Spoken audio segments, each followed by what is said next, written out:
Hi, everyone. Thank you for joining us. I'm Ron Corning, and we are glad to be back with you for this special series of podcasts, Forward DFW, together with the Dallas Morning News. What we hope to do here is bring light to philanthropic efforts in our community that are making a difference. October is Breast Cancer Awareness Month, and the American Cancer Society is leading the charge for awareness, fundraising, and research. And coming up, we're going to tell you about their effort for the fourth year in a row, Real Men Wear Pink. You're going to learn all about it, the leaders in our community who are stepping forward to support the women in their lives. Also, Scotty Rogers will join us. He is the Director of Communications for the Cotton Bowl. He moved from New Orleans, but he's all in when it comes to Real Men Wear Pink. In terms of who he supports, you might be glad to hear that as well when it comes to football. And we'll talk about strength in community as we talk about football. Former Dallas Cowboy and Hall of Famer Tony Casillas and his wife Tamara share with us their journey as she battled breast cancer, what it meant for their relationship, and advice Tony is offering other men who might, together with their wives, their girlfriends, their moms, any woman in their life, be facing the same journey. Keenan Delaney is here from the American Cancer Society to talk more about Real Men Wear Pink. He's the executive director here in North Texas. Good to have you here, Keenan. Afternoon. Glad to be here. We are going to talk about Real Men Wear Pink, and I've been inducted as well into the effort to be an ambassador, which I'm happy to be a part of it. We want you to go to realmenwearpinkacs.org for all the information there, and we're going to talk about our fundraising efforts and so forth coming up. But I think it's important, Keenan, and I know you do as well, that we use this opportunity in October for Breast Cancer Awareness Month to talk more about the state of research when it comes to cancer in general. And when you look at the numbers, 1 in 3 people in the U.S. will be diagnosed with cancer in their lifetime. That's a range of cancers, correct? Absolutely. And that comes out to 1.8 million new cancer cases in 2019. We know that number is solid, 1.8 million. Break that down for us. Well, when you look at the numbers, it translates into almost a little over 4,900 new cases a day that will be diagnosed in the United States, as well as 1,600 deaths from cancer every day. And there has been an impressive decline in the numbers, but it's still not enough because these numbers are sort of startling when you step back from them and you put them in context as you did. A 26% decline since 1991. That's a total of 2.4 million lives saved. Do we know what was happening in the early 90s? Was there an increase of awareness or self-diagnosis? Or I should say self-exams? I really think it's a combination of all of the areas that the American Cancer Society touches. It's, more emphasis on research, better communication, and better tools that have been out there for people to learn, and then better testing. And I just think the combination that we've just seen such a dramatic decrease since the early 90s, and it continues on until today. I remember as a kid growing up watching a lot of television, the American Cancer Society was very involved in the dangers of smoking. That's really sort of etched in my mind, in my memory. And so I knew you from an awareness standpoint, but what many of you may not know is the wide range of work that the American Cancer Society does. It is the largest private nonprofit funder of cancer research in the U.S. That means money donated, dollars go to research, and there is a correlation between research and care and treatment, and we'll talk about that.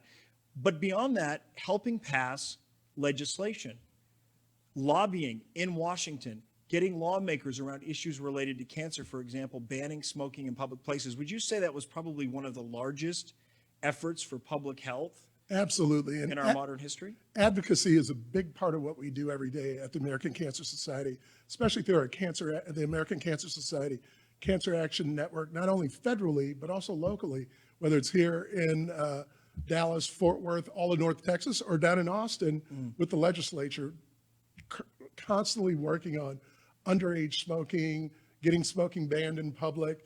We were part of the effort to get warning labels put on cigarettes. So it's all part advocacy and research.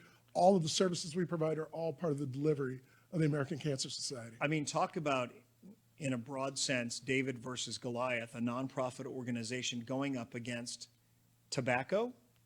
It's huge. I mean, that was a huge deal and one of the largest efforts, one of the largest efforts for the sake of public health, probably in our modern history. 49 Nobel laureates funded by the American Cancer Society, going on to win Nobel Prizes. The adoption, I should say, of the Pap test, and also self-examinations. Those have been so much a part of what you do as it relates to breast cancer. Education and the ability to work with people and provide information about dangers and what you can do for yourself is a huge part of our service delivery every day through our website and through our 800 number that patients, caregivers, family members can all call and learn, when they get those horrible words that you've got cancer or your loved one has cancer. So we talked about we know there's a wide range of cancers that people are treated for, that people die from, 1.8 million in 2019. Of those, 279,000 were new cases of invasive breast cancer. That is about 16%. So 16% of cases are invasive breast cancer. Another 64,000 cases are a non-invasive breast cancer that, if not detected early, can lead to something more serious. So that's still a very high number. A lot of people out there are facing this battle. Absolutely, and it's so important for people to still understand that breast cancer is behind skin cancer is the second most cause of cancer in women, but it's important to also emphasize that men can get it too. It's about 1% by the number of men who can get it, which you might say is a relatively small number, but in the course of covering this over the year, I've interviewed men who perhaps there was a lack of knowledge of breast cancer, that they could suffer from it, or some level of shame that they have it, and so they're less likely to talk about it. And so those who've stepped forward, I say there's a certain amount of bravery around that, wouldn't you say? Absolutely. And, first of all, men so many times don't even believe they have it. Right. They may feel a lump and think it's something else because, there's just no way as a man I would have breast cancer, but, we all have breast tissue. So we all are, we all can have breast cancer. So what we're saying here is those self-examinations that are often, that we often talk about as it relates to women, that applies to men too. Absolutely. Yeah, it's just as important. Right in the shower, a self-check and so forth. So that's been part of it, the self-examination, but also making mammograms more readily available, more affordable, more accessible, more routine. All of those things are part of what you've been able to accomplish. Yeah, we were really first on board to talk about the safety and efficacy of mammograms, and it's been an incredible to watch and see how it's just become commonplace now, and people understand that it's so important that our mothers, our sisters, our daughters get these exams on a regular basis to make sure there's no problem. And money for research that's raised. We've seen a couple of breakthroughs. Tamoxifen is one of them. Herceptin is another one that people talk about. You need to talk to your doctor about it and so forth. But all of these advances are born out of the work of the American Cancer Society. Something that I also knew of early on, but something that bears repeating for those who might know it, is the work that goes into something as simple as making sure someone has a ride to the doctor. When we talk about healthcare in this country, we talk about the lack of healthcare, but there's even more to it. If you're in a socioeconomic situation that doesn't allow you even transportation, you're not going to the doctor to get the treatments that you need on a regular basis. It's a big part of the service delivery of the American Cancer Society, not only funding research, but also providing rides for those who can't afford or have access to transportation to treatment, providing lodging for those who may not have a place to stay if their treatment is more than 50 miles away from where they live. And so those are two huge components of our mission delivery every day that we're providing around the country and here in North Texas. Road to Recovery, more than 9 million free rides for treatment. That's for all cancers. Not just breast cancer, but all cancers. 9 million free rides since 2005. Hope Lodge, 477,000 free nights of lodging provided to patients just since 2018. Reach to Recovery, patients who receive one-on-one support from fellow breast cancer survivors. And we're going to talk about the importance of that support group and emotional support group. And again, just to reiterate, the amount of money that goes into breast cancer research. Absolutely. And this year, COVID-19 has impacted the American Cancer Society like never before, just like it has all of society. And so, we are at risk of not being able to fund the second half of our funding for 2020 because of the impact of COVID-19. Our fundraising is down almost 40% year over year.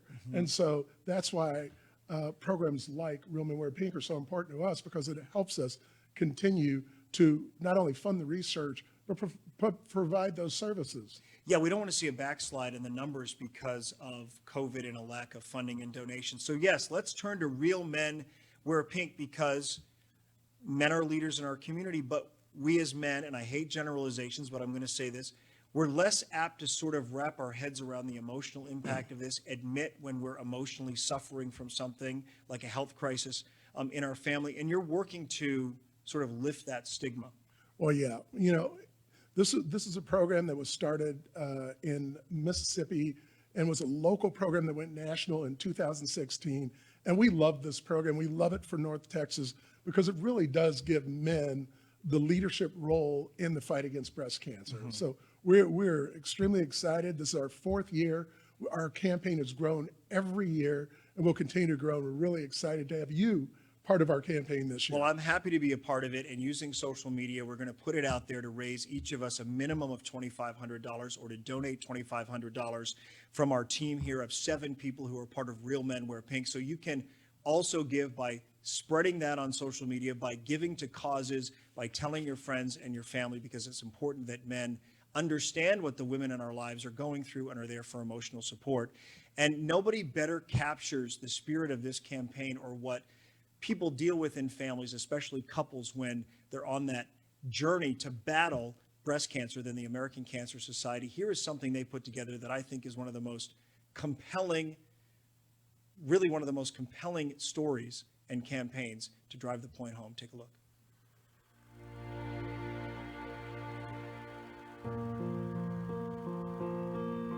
There goes my heart beating, 'cause you are the reason I'm losing my sleep.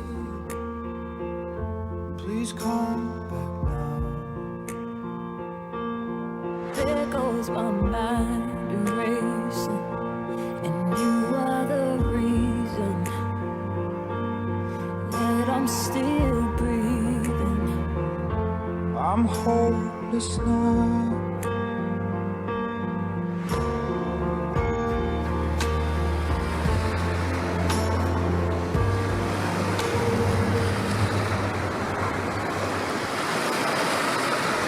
I climb every mountain and swim every ocean just to be with you.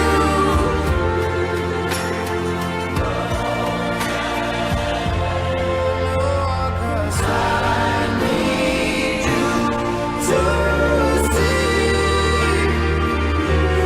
you are the reason.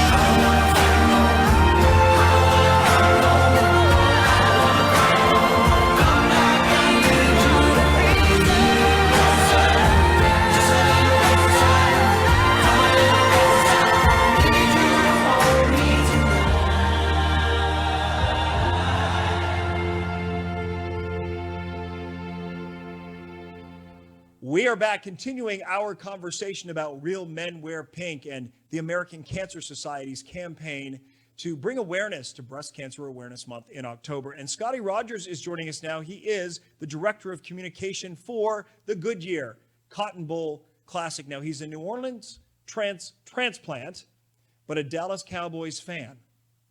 This is correct, yes, Scotty? You can confirm? Absolutely. Absolutely. All right. Lifelong fan. There was a pause there. I didn't know if you were going to deny it or not.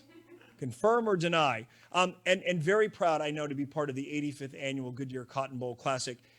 We'd be remiss if we didn't ask you. I know we're all taking this day by day. Where do things stand right now with the college football season underway when it comes to the Classic? Well, we're just really monitoring everything that's going on. Obviously, this is a unique season in the history of college football. So we're monitoring everything that's going on across all the conferences at the FBS level, and monitoring and planning accordingly so that we can be prepared to put on the best 85th Goodwear Cotton Bowl Classic that we can. Well, we're going to keep our fingers crossed. And I know that there's an important point here to be made as well. Folks may not realize this, but the Cotton Bowl is also a nonprofit. So when we hear Keenan talk about donations being down and people really unable to give like they used to certain causes and so forth, that hits home for you, does it not? It absolutely does. We've done some great things in the community just this past month between the CFP Foundation Big Day and the North Texas Giving Day here in the North Texas area. We are trying to do everything that we can to show that we are committed to this community, we're a part of this community, and we want to make sure that we do everything that we can, as much as we can, to make a positive impact in the community. And you are a real man in pink who has some experience with this outside of Dallas. You were part of this campaign in New Orleans. What about it really are you most impassioned about? What resonates with you about this? You know, one of the things, making a difference is easy when you make a commitment. And the American Cancer Society has made a commitment in this fight against breast cancer. And it just touched me with some of the people I met in the New Orleans area. And before I left to move here to the North Texas area, I had committed to be a part of the campaign. And one of the first things I wanted to do in making the transition here was to reach out to the good folks like Keenan and so many others here in the North Texas area and let them know that I'm a real man and I want to be a part of the Real Men Wear Pink campaign here and help turn NTX pink. I also came here from somewhere else and have been here for almost a decade, and I find it remarkable and really inspiring that this is such a giving community, that people really do rise up for causes. You know, I love making an impact in the community, and making an impact is so important, and showing that you can, by just doing the little things, make such a great difference in the community. You know, all of us are trying to go out. And the other thing that makes this fun is it's a bit of a competition too. You know, when I'm learning about some of the great men that are here in the North Texas community and all the endeavors that they're involved with, both professionally and as a in the civic area, and I just want to do my part. And that's what I came here to do. And being a real man and being a part of Real Men Wear Pink campaign is really something that kind of touches me, and I just want to continue to do it. And it's so many great folks and so many people need it. I want to be able to help. I want to be able to be a part and do just a little bit, because if we all do a little bit, then together we can do a lot. Well, I think you have a really compelling platform as well, being in college sports and being a part of that whole world. And I know that the entire campaign, the theme of the launch party was a football theme. And so when those two things sort of converge and come together, it's pretty powerful, isn't it? When you can take that platform of even college athletes who have an audience of their own and do outreach through the organization. Well, just like in sports, you want to win, and we want to win this fight against breast cancer. So I love the team concept and the whole sports concept, because the analogies really ring true to me in particular. So, you know, we're in a fight, and we want to win this fight, and teaming up together with all the great people that are here in the community, we can win this fight, and we can win this fight not only in the North Texas area, but in this country. Yeah, well said, Scotty Rogers. Thank you so much. It's no wonder you're director of communications. You really can communicate a point. What was it you said? You said if you commit, it's easy to make change? If you making a difference is easy if you make a commitment. It's easy to make a difference if you make a commitment. I want to get it right because I'm going to tweet it out. All right. Thank you, Scotty. Appreciate it. The director of communications with the Goodyear Cotton Bowl Classic. And as we talk about, it just so happens, I don't think we planned it this way, but as we talk about sports and the impact that those folks on the field can have when they back a cause, Tony Casillas is a former Dallas Cowboy and a Football Hall of Famer. He and his wife faced the battle of breast cancer together. What did they learn from it? What did they take away? What do they have to say to you? Here is their story. It was about 6 years ago now that I got the diagnosis that I had breast cancer. I was out of town on a business trip, and I woke up in the middle of the night to a thumping in my breast, and I felt this little lump in my breast that I had never felt before. It was very small, maybe the size of a frozen pea, and thought to myself, I haven't felt that before, may want to get that checked. So I did. I called and I went in to see my doctor. They felt it, sent me over right away for a mammogram and an ultrasound, and got the diagnosis that it was in fact breast cancer. I think it takes you a minute to believe what you're hearing. somebody's just told you you have cancer. And I remember just sitting there and thinking to myself, what did you just say? And I was like, okay, I've heard this. How do I get rid of it? I really didn't know how to feel emotionally after initial shock of that. I remember pulling over and I just broke down. Yeah, it's very vivid. I mean, the whole emotional aspect that's hard to decipher. But I knew that, hey man, you got to be strong for her.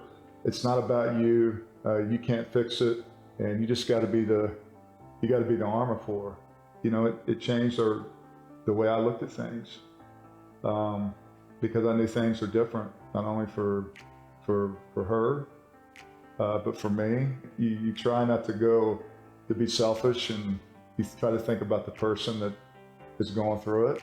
And I think you really realize that how precious life is. My biggest advice for anybody that gets the call that they have cancer is to be kind to yourself. You have to make time. A lot of people, especially women, that if they're mothers or even if they're not, if they're daughters or whatever, they worry about all the people around them. You have to remember to worry about yourself a little bit in this too. I think the worst thing that somebody can say to somebody going through it is, you're going to be fine. I know that people think that that's the best thing to say. Let them process. I mean, talk about it. Hey, it's okay to talk to friends and your family and you to talk to someone, because it's a thing that you're in it together, and it's a team. Don't feel like you have to be strong every day and feel great every day and take every phone call and answer every text. Even if you've never done it before, you got to focus a little bit on yourself and get through it. Live life today. Get it done today. Do what you want to do, because tomorrow's not a given.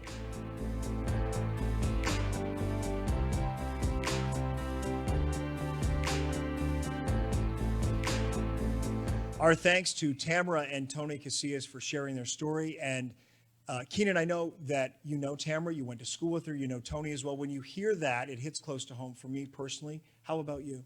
I tell you, their journey has been unbelievable, and their strength as a couple.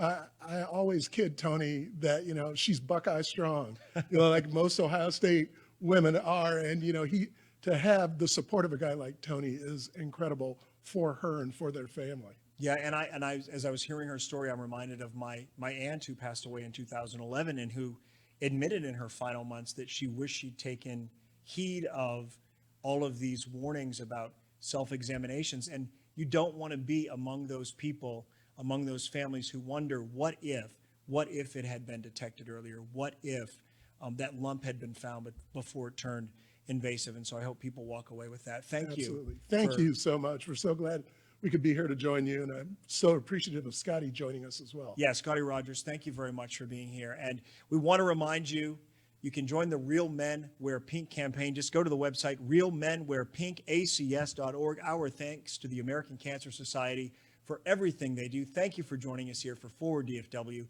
together with the Dallas Morning News. We'll see you next time.